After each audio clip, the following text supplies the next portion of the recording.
Isaías capítulo 9.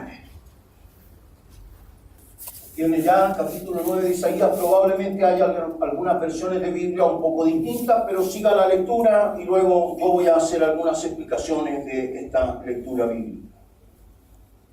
Mas no habrá siempre oscuridad para el que está ahora en angustia, tal como la aflicción que le vino en tiempo que livianamente tocaron por primera vez a la tierra de Zabulón y a la tierra de Naftalí, pues al fin llenará de gloria el camino del mar de aquel lado del Jordán en Galilea de los gentiles. El pueblo que andaba en tinieblas vio gran luz. Los que moraban en tierra de sombra, de muerte, luz resplandeció sobre ellos. Multiplicaste la gente y aumentaste la alegría. Se alegrarán delante de ti como se alegran en la siega, como se gozan cuando se reparten despojos. Porque tú quebraste su pesado yugo y la vara de su hombro y el cetro de su opresor, como en el día de Madián.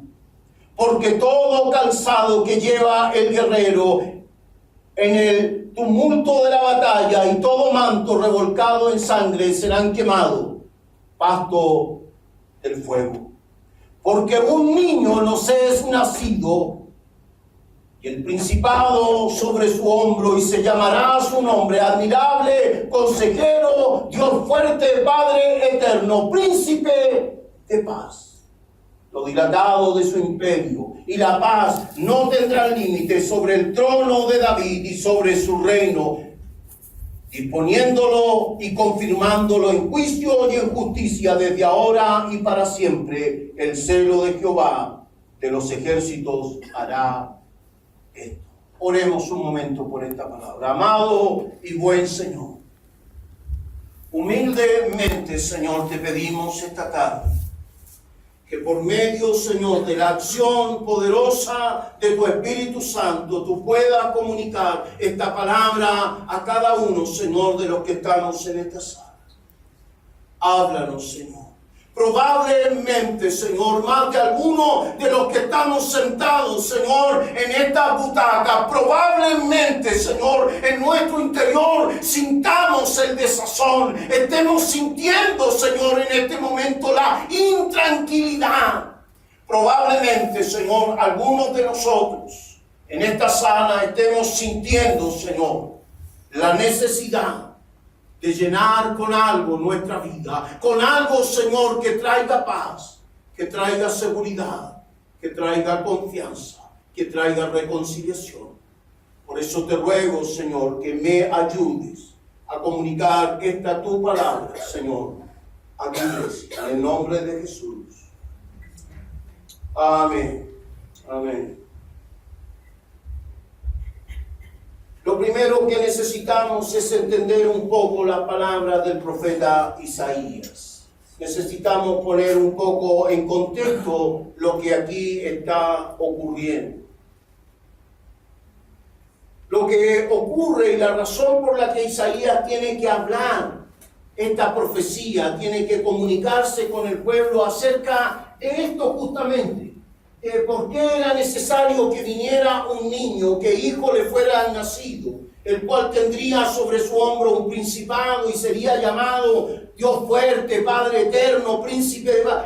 La razón por la que Isaías habla esto es porque el ambiente en el que está viviendo en ese momento el pueblo de Dios es un ambiente caótico, es un ambiente de inseguridad, es un ambiente donde hay desconfianza, es un ambiente donde hay intranquilidad profunda. Para contextualizar esto, hermanos, necesito que entiendan un poco, y quizás sea un poco latero esta explicación, pero hay que hacerla. Israel, que era el pueblo de Dios, era un pueblo que estaba dividido en dos reinos. Por una parte estaba Judá, que era el reino del sur, de Palestina, y al otro lado, hacia el norte, estaban 10 tribus que eran llamadas el reino del norte, con su capital en Samaria. Era el mismo pueblo, eran hermanos, eran judíos, pero se habían dividido por razones políticas, por razones económicas. Y entonces el pueblo del norte, con su capital en Samaria, con su rey, Peka se llamaba su rey, ha decidido hacer una coalición política y estratégica para evitar que Asiria, que era un imperio que estaba comenzando a avanzar hacia el oeste y por ende llegaría a invadir toda la tierra de Palestina y el pueblo judío, la única forma de detener a los asirios era haciendo una coalición política y guerrera, militar. Porque el reino del norte eran 10 tribus, pero era un pueblo pequeño igualmente. No podía hacer frente a Asiria. Y entonces decide hacer una unión con el rey de Siria, que está un poco más al norte de Samaria. Y ellos dos le proponen unirse con el rey de Judá, que se llama Acaz. Y entre estos tres reyes, hacerle frente a la avanzada de Asiria, que era un imperio. Ese es el contexto que se está viviendo. Esa es la situación que envuelve al pueblo en ese momento. La inseguridad, la amenaza inminente de que Asiria los invadiera, provocaba temor. Entonces Peka, que era el rey del norte, del reino del norte, le manda a decir a Acaz, el rey del sur, que se una a ellos en esta coalición. Y el profeta Isaías, que eso lo pueden ver ustedes en el capítulo 7 de este mismo libro, le dice al rey Acaz: tú no te unas ni con Siria ni con Peka en el reino del norte. Déjalos a ellos. Tú confía en Jehová. Tú confía en que Dios te librará de la mano de los asirios. Pero Acaz, el rey del reino del sur, no fue capaz de confiar. No fue capaz de poner su confianza en Dios. A pesar de que el profeta Isaías le había dicho que confiara, que Dios lo libraría, que Dios le daría paz, que Dios lo sacaría en victoria, este rey no es capaz de poner su confianza en Dios. Y entonces, en vez de hacer alianza con sus enemigos del norte, porque eran enemigos, iba a hacer una alianza, pero finalmente eran pueblos enemigos, decide mandarle un regalo al emperador de Asiria y le pide por favor que sea un aliado para él. Al mismo imperio que los iba a invadir, este rey Acaz le manda una dote, un regalo, riquezas. Incluso dice el relato que sacó de las riquezas del templo de Jehová, de los vasos sagrados, de las cosas que pertenecían al culto. Este rey tomó de allí oro, plata, y hizo un gran botín, un gran regalo, y se lo mandó al emperador de Asiria para que Asiria se convirtiera en un aliado. Y entonces el profeta Isaías vino de nuevo para hablar con el rey Acaz. Y le dice: por cuanto no has confiado en la protección de Jehová, entonces a ti también Jehová te castigará por tu falta de fe. Por no ser capaz de poner tu confianza en Dios, tú también vas a recibir el castigo de esta situación política que se está viviendo. Cuando avanzamos en el relato, ya capítulo 8 del libro de Isaías, podemos ver que efectivamente Siria y Peka, que era el rey del norte, hacen alianza. Pero cuando ellos están dispuestos a hacer la guerra contra el rey del sur, que era Acaz, entonces dice el relato que vinieron los asirios y tomaron a todos los del norte como esclavos. Desolaron toda la región del norte de Palestina y se los llevaron cautivos. Y Judá y el rey Acaz, que pensaba que se había librado, estaba a punto de celebrar su victoria. Pero entonces se levantó el imperio de Babilonia y vino sobre ellos y se los llevaron cautivos y destruyeron su templo, destruyeron todo lo que para ellos era sagrado, destruyeron todo lo que para ellos era significativo, incluso las murallas que resguardaban su ciudad principal fueron destruidas por el imperio babilónico. Y entonces todo el ambiente se convirtió en un ambiente de inseguridad. Todo el ambiente se convirtió en un ambiente de desconfianza. Todos desconfiaban unos de otros. No había paz, no había forma de conseguir seguridad, había sufrimiento, había desolación, había intranquilidad. Eso era el ambiente que reinaba en ese momento sobre el lugar en el que estaba.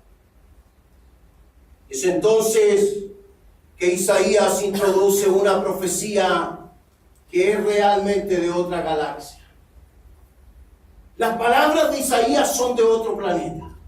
Imagínese usted un ambiente donde hay amenaza de invasión, donde hay amenaza de guerra por el norte, donde hay inseguridad interna, donde incluso dice el relato histórico que el pueblo judío, la gente del sur, había comenzado, escuche bien, habían comenzado a divulgar, a hacer correr la noticia de que iba a ser necesario comerse a sus hijos.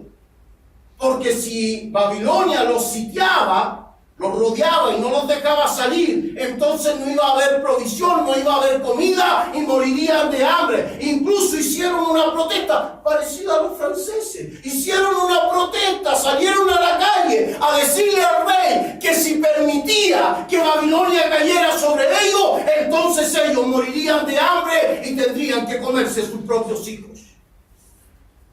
Ese era el ambiente que había allí. Y en medio de ese ambiente, Isaías instala una profecía que es prácticamente de otro mundo, de otra galaxia. Imagínense a un profeta en medio de una situación tan complicada, diciendo, porque un niño nos es nacido. Yo no sé si ustedes pueden pintarse el panorama. Estamos hablando de pueblos antiguos. Seguramente tenían una plaza, un sector donde se... Imagínense el profeta parado en el medio de la plaza de armas. Un niño nos es nacido, hijo nos es dado. Y la gente, ¿qué tiene que ver eso con nuestro problema? ¿Qué tiene que ver que un cabro chico nazca con nuestro problema? Si lo que tenemos aquí es guerra, invasión, inseguridad, hambre, migración, una población que está protestando. ¿Qué tiene que ver que venga un niño? ¿Qué tiene que ver que digan que es un príncipe, que es un rey, que su nombre es admirable? ¿Qué nos importa a nosotros si lo que nosotros necesitamos es paz, es seguridad, es tranquilidad? Esa era la situación en la que se encontraba el pueblo, y esa es la razón por la que surgen las palabras del profeta Isaías.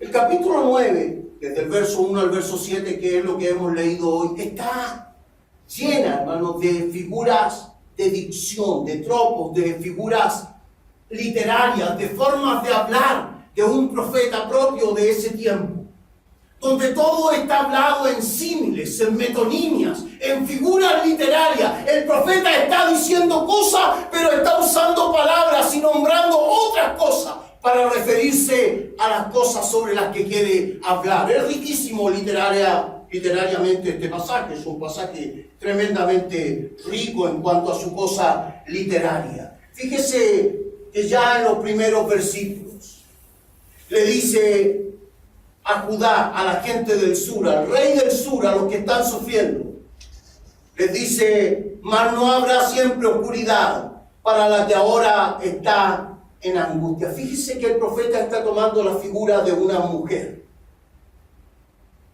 para usarlo de manera metonímica, para representar al reino de Judá que se sentía inseguro, que se sentía amenazado. Pues no habrá para siempre sufrimiento para los que están en Judá. En el verso 3 hay otra metáfora muy interesante. se alegrarán en el día de la cosecha, como en el día en que se reparten despojos. Probablemente para nosotros en nuestra cultura sea un poco difícil comprender. Yo no sé si ustedes han tenido la oportunidad, la suerte de ver cómo son las trillas en el campo. Hay una práctica muy antigua, ya se hace solamente como expresión cultural, ¿no? Ahora se usan máquinas, pero hay una práctica en el campo que es una trilla que se llama trilla yegua suelta. Ponen varios animales a correr alrededor del poroto o del trigo, qué sé yo, puesto allí, y al pisarlo los animales se sale la cáscara y queda el grano. Y después el agricultor lo recoge. Pero cuando todo esto se termina, cuando ya el agricultor recoge todo el producto de su trabajo en un saco o en varios sacos, todo lo que queda se reparte para la gente que vino a ayudar. Porque todo el mundo viene a ayudar en esta actividad. En Israel pasaba lo mismo. En el tiempo de Isaías, cuando se terminaba el trabajo de la cosecha, todo lo que quedaba, incluso algunas plantas que todavía, trigo que quedaba sembrado con sus espigas maduras, todo eso quedaba para el huérfano, para la viuda, para el pobre, para el desvalido, para el marginado. Dice la figura, la metáfora usada por el profeta, dice, va a llegar el día, va a llegar el momento en que los pueblos se alegrarán, como cuando es el día de la cosecha y todos tienen la oportunidad de recoger un poco de rastrojo, un poco del fruto que queda en el campo. Es precioso el lenguaje que usa Isaías. En el verso 4 hay un símil, otra figura literaria, otro tropo, otra forma de decir las cosas de manera figurada. Quebraste su pesado yugo, la vara de su hombro y el cetro de su opresor, como en el día de Madián. ¿Cuál es la comparación? Para quienes no tienen un acercamiento continuo con la Biblia, probablemente estas palabras no tengan mucho significado. Por eso quisiera tomarme un tiempo para explicarse. El día de Madián es un episodio en la historia de Israel muy amado.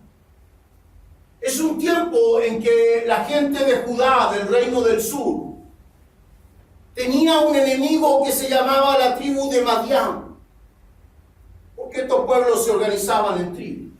Y cada vez, escúchenme bien, cada vez que los judíos tenían ya maduros sus cultivos, cada vez que el trigo había madurado, cada vez que había una cosecha importante, que lo que hacían los madianitas, venían sobre Judá y los saqueaban, les quitaban todo. Se llevaban camellos, se llevaban ovejas, se llevaban vacas, se llevaban cabritos y se llevaban las cosechas. Y los empobrecían. Todos los años Madián empobrecía a Judá hasta que se levantó un hombre llamado Gedeón.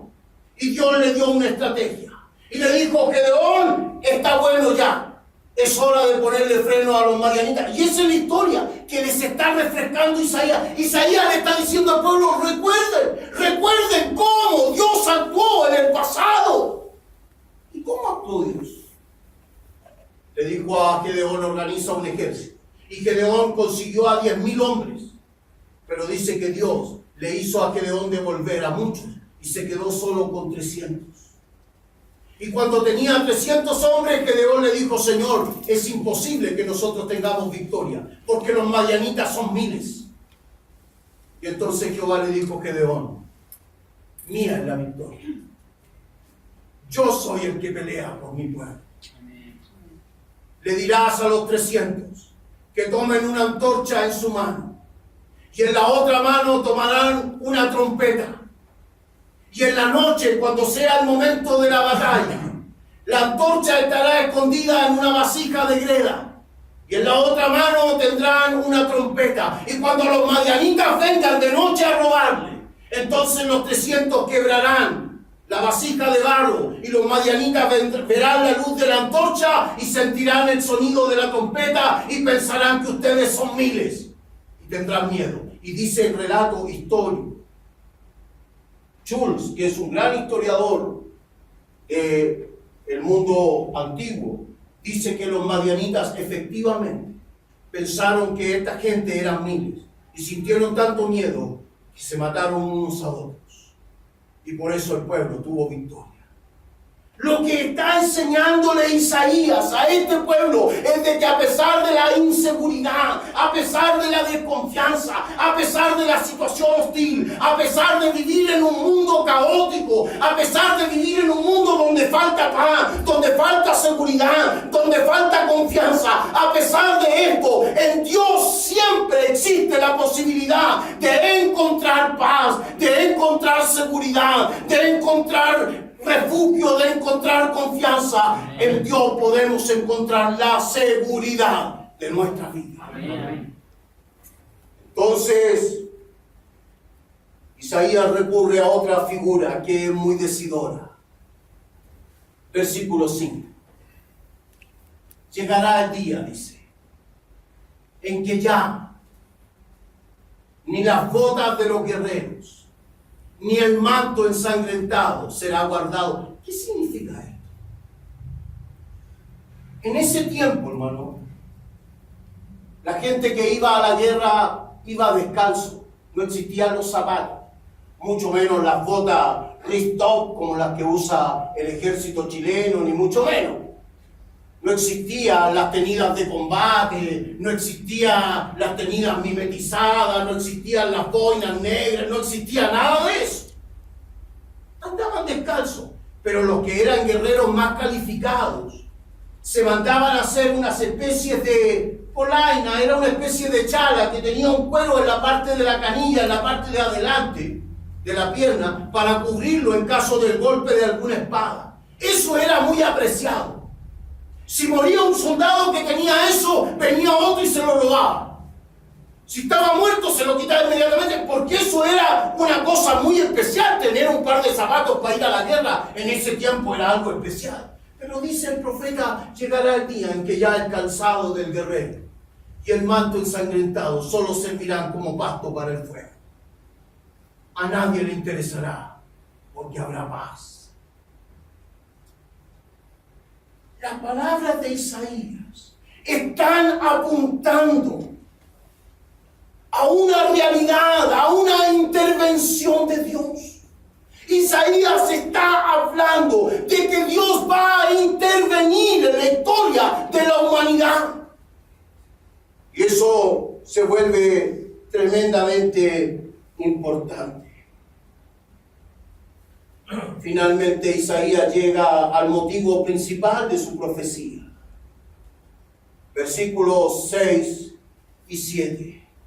Porque un niño nos es nacido, hijo nos es dado, el principado sobre su hombro, y se llamará su nombre admirable, consejero, Dios fuerte, Padre eterno, príncipe de paz. Lo dilatado de su imperio y la paz no tendrá límites sobre el trono de David y sobre su reino, disponiéndolo y confirmándolo en juicio y en justicia. Así termina Isaías su profecía, hablando de un ser, de un niño que iba a nacer y que traería consigo un gobierno de paz, que traería consigo un gobierno de libertad, que traería consigo justicia, que traería consigo liberación para la vida humana. Así concluye Isaías su profecía. La concluye de una manera gloriosa. Quizás esto sea un antecedente poco conocido, pero para que ustedes sepan, en los reinos antiguos, como en Egipto, en Siria, en Asiria, en Babilonia, cuando se establecía un rey, se hacía una campaña política. Esto de las campañas políticas no es nuevo, es antiguo. Pero ¿cómo se hacía una campaña política? Era imposible que el nuevo sucesor del emperador, que seguramente tenía 2 meses de nacido, diera un discurso. La guagua no podía dar un discurso. Entonces, ¿qué es lo que hacía? Por todo el territorio del imperio comenzaban a salir hombres a anunciar al futuro rey. ¿Y cómo se anunciaba? Se anunciaba por medio de lo que se pensaba que eran sus características. Incluso Egipto, ¿no? Egipto siempre nombraba a sus nuevos con 5 características, porque se suponía que eran los 5 atributos del dios Ra. Por eso los egipcios emperadores siempre se mencionaban a sí mismos con 5 atributos, características. El rey Sargón, por ejemplo. Sargón no es un nombre, aunque aparece en la historia universal como el emperador Sargón, pero Sargón no es un nombre. Sargón significa el rey legítimo, porque si ustedes no saben, Sargón fue un impostor, él no merecía el trono, pero mató a uno de sus hermanos y tomó el trono por la fuerza. Entonces se autodenominó a sí mismo como el legítimo, y por eso se nombró Sargón. Todos los reyes eran nombrados por atributos. El que es justo, reinará el que es bueno, así se anunciaba. Ya viene, decían los anunciadores por las plazas de los imperios, ya viene el nuevo rey, el que gobernará con amor, el que gobernará con... Tiene una campaña política. Isaías introduce la figura de este niño que sería rey con una campaña política. Ya viene el que tiene por nombre admirable, consejero, Rey eterno, príncipe de paz, cuyo reino no tendrá fin. Fíjese el anunciador. El anunciador está anunciando el reinado de alguien que traería paz, pero no una paz que se iba a terminar cuando se terminara su reinado, sino una paz que sería eterna. Anuncia la aparición de un rey que sería justo, pero sería justo porque él practicaría la justicia en sí mismo. ¡Qué tremendo mensaje el de Isaías! ¡Qué manera de presentar a la persona de Jesucristo! Isaías nos invita entonces a confiar en este anuncio.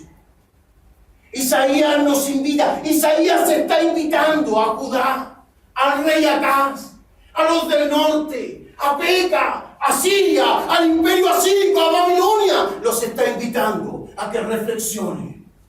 La paz no puede venir por una estrategia política, por un gobierno humano o por el ensayo de algún experimento. La paz del hombre va a venir cuando aparezca este niño, este hijo. El problema ahora es para este mundo moderno. El problema es para nosotros. ¿Cómo creer en un mensaje como este? Yo me he dado cuenta durante estos minutos que usted ha estado poniendo mucha atención. Pero ¿no le parece a usted un poco difícil creer en la Biblia, siendo un libro tan añejo? Qué difícil.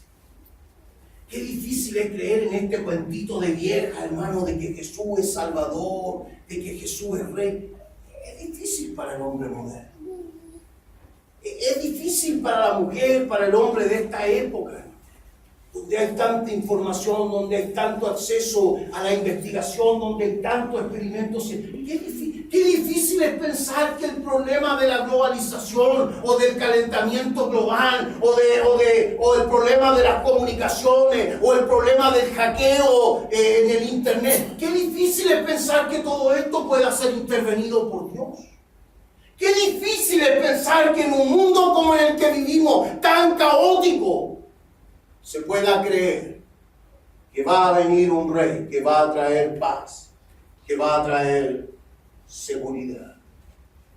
Yo quisiera hacer algunas aplicaciones prácticas esta tarde acerca de lo que he estado comentando. La historia de la redención y la solución final del conflicto entre los seres humanos comienza con un niño nacido en un pesebre. Yo sé que es difícil de creer. Gloria a Dios en las alturas y en la tierra, paz y buena voluntad para con los hombres. Ha nacido un Salvador en la casa de David. Así anunciaron los ángeles el nacimiento de un niño en un pesebre. ¿Quién va a creer en tan sórdida historia? ¿Qué persona en el siglo XXI, hermano, va a confianza en una profecía que habla de un cabro chico que nace entre medio de animales, que nace rechazado, que nace en la paja de un pesebre, que nace, hermanos, en un lugar fétido. ¿Quién podría poner su confianza en un ser que nace desprotegido, desvalido? ¿Quién podría creer que Jesús de Nazaret puede ser rey si nace como hijo de una mujer soltera y su padrastro es un carpintero que ni siquiera tiene trabajo?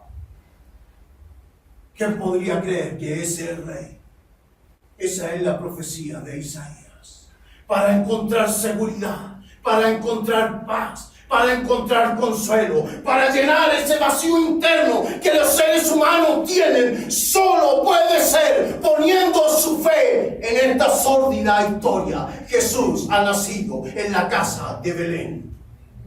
Aleluya. Qué tremenda palabra. Es difícil para un hombre hoy creer.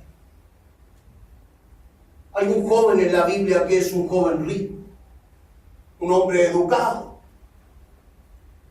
y viene a Jesús y le dice: Señor, ¿qué debo hacer para ser salvo? Porque yo soy bueno, porque he guardado la ley, he vivido en justicia y soy una persona honorable. El tipo tenía mucho orgullo de su condición.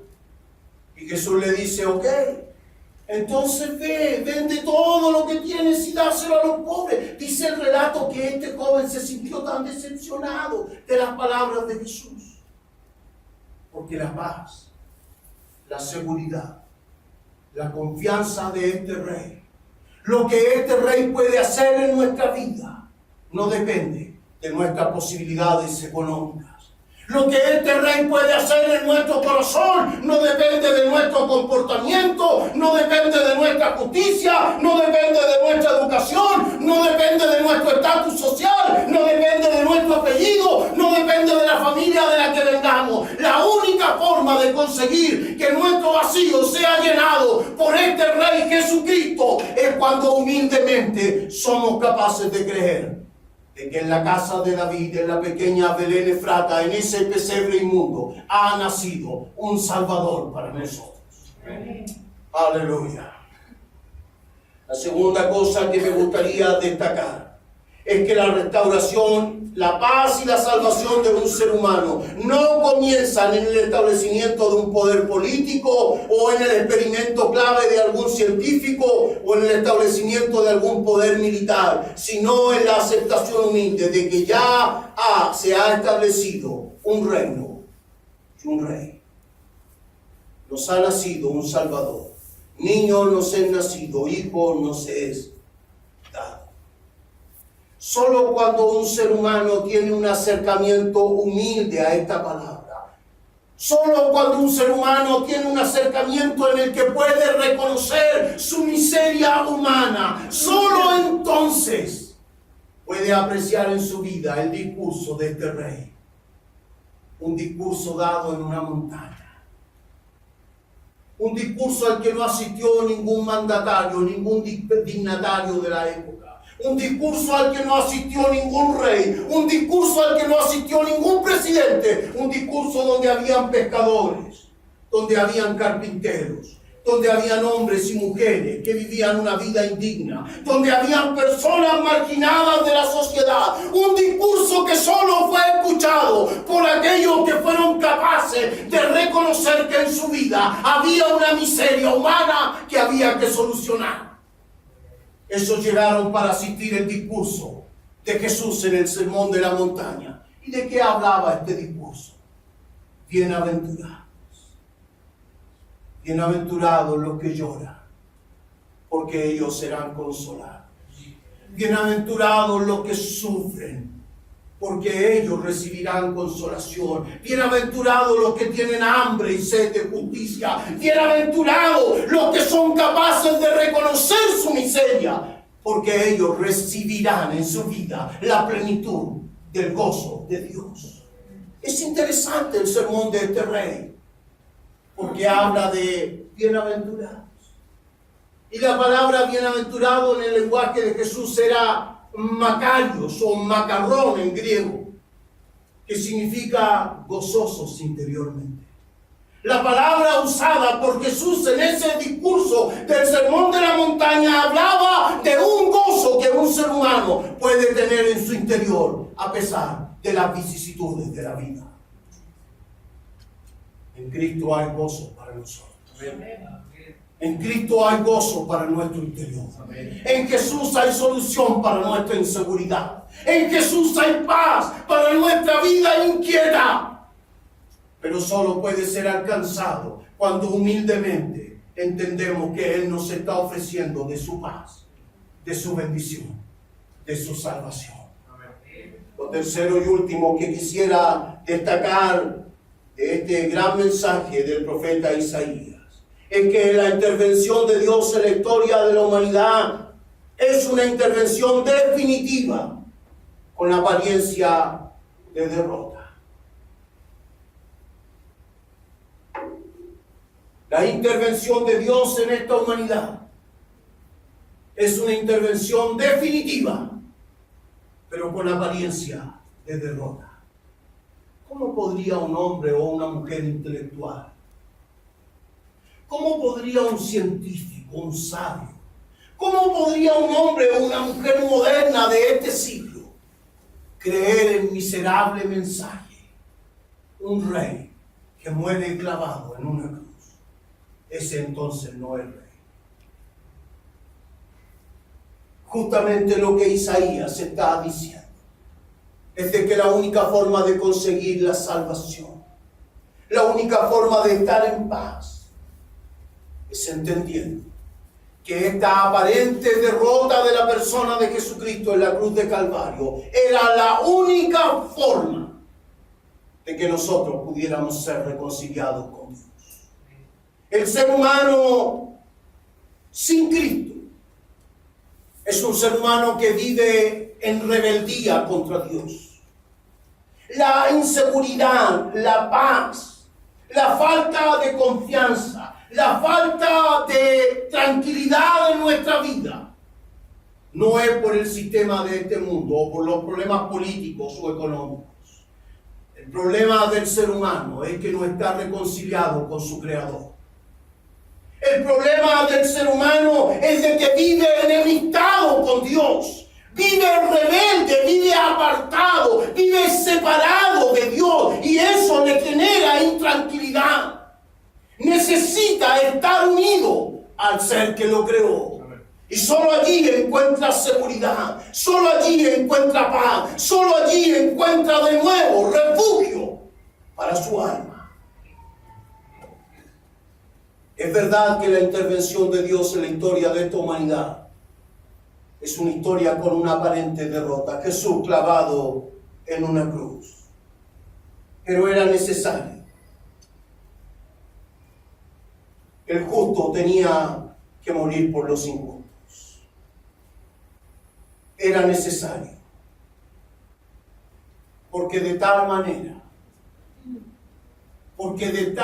manera amó Dios al mundo, que ha dado a su Hijo unigénito, para que todo aquel que en Él cree no se pierda, sino que tenga vida eterna.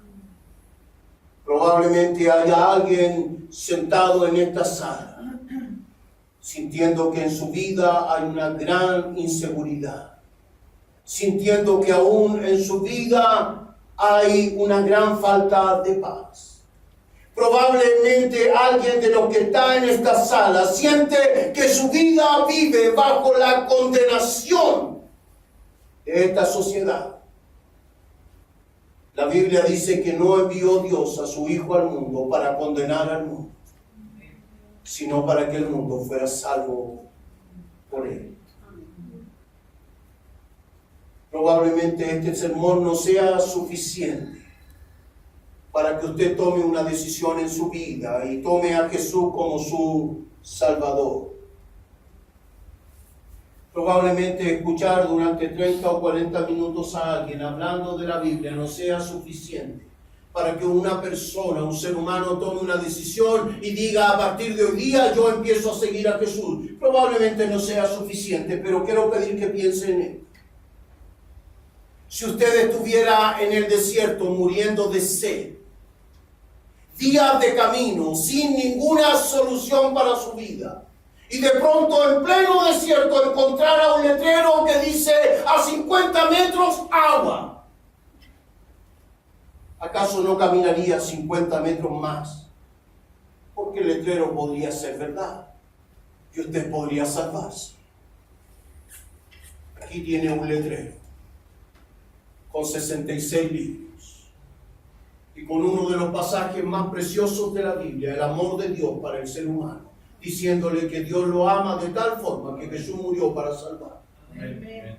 Si usted está a punto de morir de sed y encuentra un letrero que dice a 50 metros agua, ¿no caminaría 50 metros más para salvarse? Probablemente lo que dice este libro sea verdad. Y si es verdad y yo lo acepto, voy a ser salvo. Quiero terminar mi reflexión esta tarde diciéndole algo. Hay una sola forma en que usted pueda probar de si realmente lo que dice la Biblia es verdad. Y es abriendo su corazón y aceptando a Jesús como Salvador. Y yo le aseguro, y se lo puedo dar firmado hoy día, que cuando usted haga eso, su vida va a cambiar. Y lo que usted va a sentir en su interior va a ser una experiencia que nunca más en la vida nadie va a poder borrarla. Porque entonces en su vida va a nacer un Salvador. Entonces en su vida va a nacer un nuevo rey. Entonces en su vida va a nacer un reinado de paz, un reinado de comunión, un reinado que le va a traer a su experiencia de vida toda la plenitud que usted ha estado buscando durante toda su vida. Cierre sus ojos un momento y oremos al Señor. Amado Señor, te doy gracias esta tarde por esta palabra. Señor, probablemente en esta sala hoy hayan personas, Señor, que tienen una necesidad profunda. Probablemente, Señor, en esta sala hoy hayan personas que hayan escuchado, Señor, esta palabra y que sienten que en su vida hay un vacío, una necesidad. Hay algo que no se ha podido llenar, Señor, con nada de este mundo. Yo te ruego, Señor, que tú te reveles. Yo te ruego, Señor, esta tarde, que tú puedas revelar a tu Hijo Jesucristo como el Rey de paz, como el Salvador de nuestra vida. Añade, Señor, una experiencia de salvación a la vida de quien lo necesite. Te doy gracias por todos y cada uno de las personas que hoy se han dado cita aquí para escuchar tu palabra. Gracias, Señor, en el nombre de Jesús. Amén. Amén. Gracias por su atención. Que Dios les bendiga. Amén.